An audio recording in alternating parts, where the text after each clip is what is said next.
नमस्कार सर्वांना श्री स्वामी समर्थ। मी स्वाती आपल्या स्वामीचरण या यूट्यूब चॅनलमध्ये अगदी मनापासून स्वागत करते। तर बघा, आज आपण बघणार आहोत की संकल्पयुक्त आपण 5, 11 किंवा 21 अगदी 108 सत्यनारायण पूजा कशी करायची त्याबद्दलचीच मी आज माहिती घेऊन आली आहे।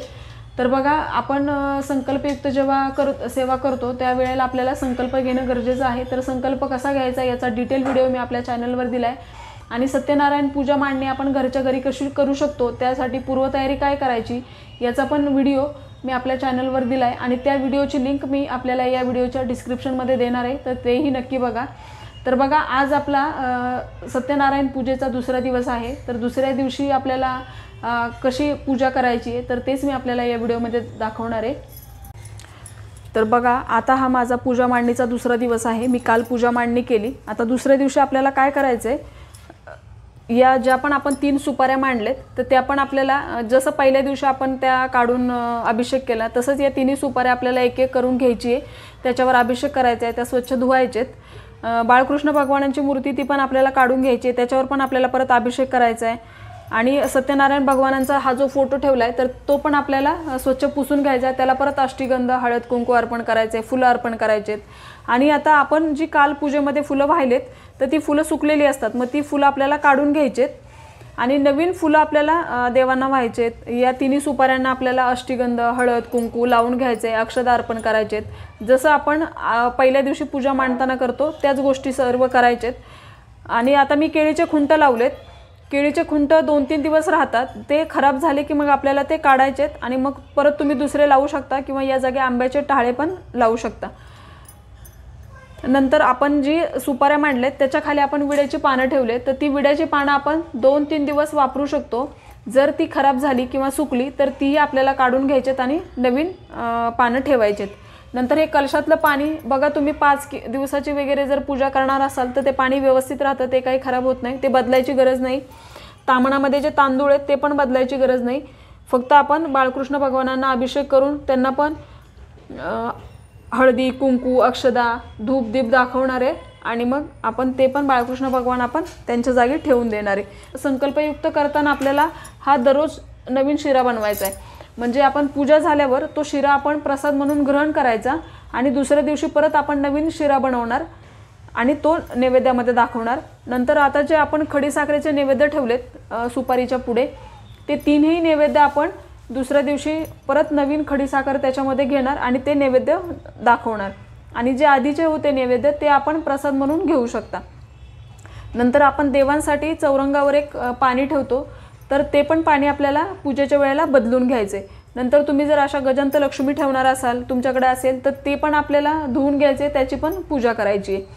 बघा, आपल्याला जेव्हा आपण 11, 21, 5 दिवसाचं किंवा 108 दिवसाची पूजा मांडणी करतो तर जर बाजूने काही धूळ वगैरे साठली असेल तर ती आपल्याला कापडाने स्वच्छ करून घ्यायची आहे। पूजा करण्याआधीच हे आपल्याला स्वच्छ करून घ्यायचं आहे आणि जेवढा पण दिवसाचा आपण संकल्प केला आहे तेवढा दिवस हा चौरंग इथून हलणार नाही याची काळजी घ्यायची आपल्याला, म्हणजे प्रत्येक दिवशी आपल्याला पूजा इथेच मांडायची आहे। जर तुम्ही 21 दिवस किंवा 11 दिवसाचा संकल्प केला आहे तर मग या कापडावर धूळ जमा होऊ शकते, तर मग आपण पूजा मांडणी सगळी काढून याच्यावरची धूळ साफ करून किंवा दुसरं वस्त्र याच्यावर आपण टाकू शकतो।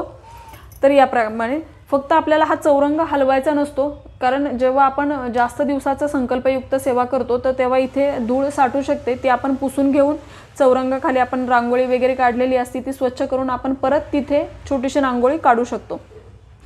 याप्रमाणे आपल्याला करायचं आहे। आणि बघा, संकल्पयुक्त सेवा करताना शक्यतो असा प्रयत्न करा की जो इथे मोठा दिवा लावून ठेवला आहे तर तो अखंड तेवत राहील, याची आपण काळजी घ्यावी। जर तो मध्ये शांत झाला तर हरकत नाही, आपण तो परत प्रज्वलित करायचा आहे। पूजेमध्ये आपल्याला धूप ठेवायचा आहे, छोटंसं एक तुपाचा दिवा आपण जोपर्यंत पूजा मांडणी करणार आहोत तोपर्यंत आपल्याला तोही चालू ठेवायचा आहे। सत्यनारायण भगवानांना आपण कुठलाही फळाचा नैवेद्य वगैरे दाखवायचा आहे। मग संध्याकाळी आपल्याला आपण जेही काही जेवण करणार तर त्याचा आपल्याला सत्यनारायण भगवानांना नैवेद्य बनवून घ्यायचा आहे, तो आपण इथं पूजेमध्ये जा।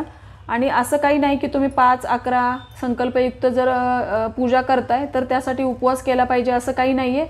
तुम्ही जेवण करून सुद्धा ही पूजा करू शकता आणि शक्य झालं तरी दिवसभरात कधीही करू शकता, पण जर प्रदोष काळामध्ये शक्य असेल तर प्रदोष काळामध्ये करावी किंवा मग आपल्या वेळेनुसारही तुम्ही करू शकता। पूजा करताना फक्त आपला मेन दरवाजा तो उघडा असावा, जेव्हा तुम्ही कथा वाचताय त्यावेळेला थोडा वेळ तो उघडा ठेवावा, दरवाजा बाहेर पण छान दिवा लावून घ्यावा। दुसरा एक नियम असा की जेव्हा आपण संकल्पयुक्त सेवा करतो त्यावेळेला आपल्याला मांसाहार करायचा नाहीये, परान्न वर्ज्य करायचे आणि संकल्पयुक्त सेवा करताना आपल्याला ब्रह्मचर्याचं पालन करायचे। आणि बघा आपण जेव्हा पण पूजा मांडतो तर आता मी काल पूजा मांडली आणि आज आता मी परत पूजा करणार, तर त्या पूजेआधी आपल्याला घरामध्ये झाडू फरशी या गोष्टी आधीच करून घ्यायच्यात, म्हणजे आपण आधीच केर काढून घ्यायचा आहे, फरशी पुसून घ्यायची आहे, निदान त्या रूममधली तरी आपल्याला स्वच्छता आधी करून घ्यायची। मग पूजा मांडणी केल्यावर किंवा कथा वाचल्यावर स्वच्छता करू नये किंवा तिथून झाडू मारून घ्यायचं नाहीये, तर या गोष्टीचं आपल्याला पालन करायचं आहे। तर अशा प्रकारे आपल्याला अगदी साध्या सोप्या पद्धतीनं हे संकल्पयुक्त सेवा करायची आहे। कुठलाही विशेष नियम नाही आहे, जो आपण पूजा करताना जे नियमांचं पालन करतो तेच नियम आपल्याला पालन करायचे आहेत। फक्त हा चौरंग किंवा ही पूजा मांडणी याच ठिकाणी आपल्याला करायची, म्हणजे 2 दिवस आपण इथे केली आणि तिसऱ्या दिवशी आपण दुसरीकडे असं करायचं नाही।